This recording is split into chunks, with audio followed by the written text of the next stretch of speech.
L'identité architecturale et visuelle de Paris que nous connaissons tous aujourd'hui s'est construite en grande partie aux premières lueurs du XXe siècle. Les arts et l'artisanat connurent alors une période d'excellence et de fièvre créatrice qui marqua profondément Paris de son empreinte.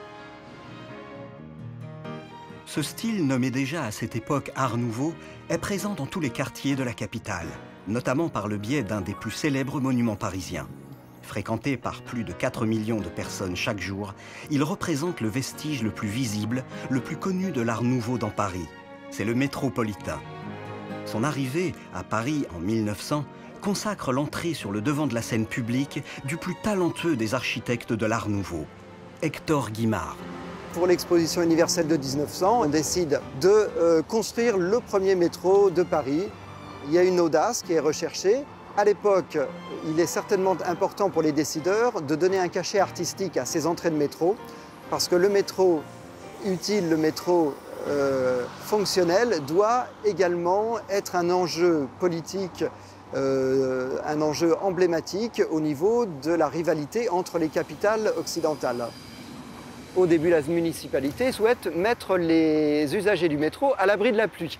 Elle décide de n'utiliser que des édicules ou des gares. Il y aura 2 gares sur la place de l'Étoile, la place de la Bastille. Et tout le restant des entrées, qui étaient souterraines, devaient être couvertes par ce type d'édicule.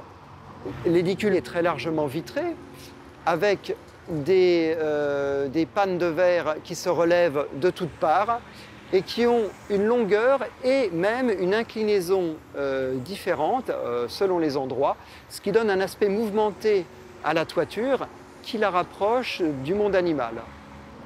On a plusieurs matériaux, tout simplement déjà la fonte. On a des panneaux répétitifs en lave émaillée, dont la lave provient de Volvic, en Auvergne. Et puis on a le verre. Comment savoir qu'on est devant de l'Art Nouveau? C'est relativement simple, il suffit de considérer les piliers et de voir la forme arborescente qu'ils ont. C'est-à-dire vous avez un tronc finalement avec des branches qui se détachent et qui viennent soutenir les différents éléments.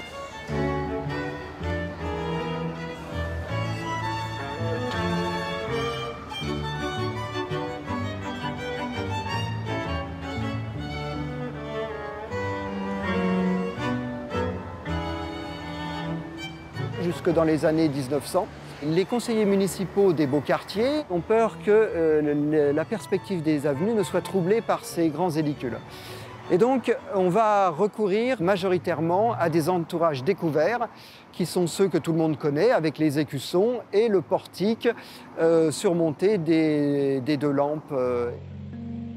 En faisant varier les épaisseurs, en donnant des courbes qui paraissent capricieuses, mais qui en fait sont harmonieuses. Guimard est vraiment un des créateurs de l'Art Nouveau, non seulement un de ses précurseurs en France, mais vraiment une des personnalités les plus fortes par l'invention de son langage, qui ne se contente pas d'imiter la nature, mais qui la transpose, s'en inspire pour des formes libres qui vont tendre à un certain moment vers l'abstraction.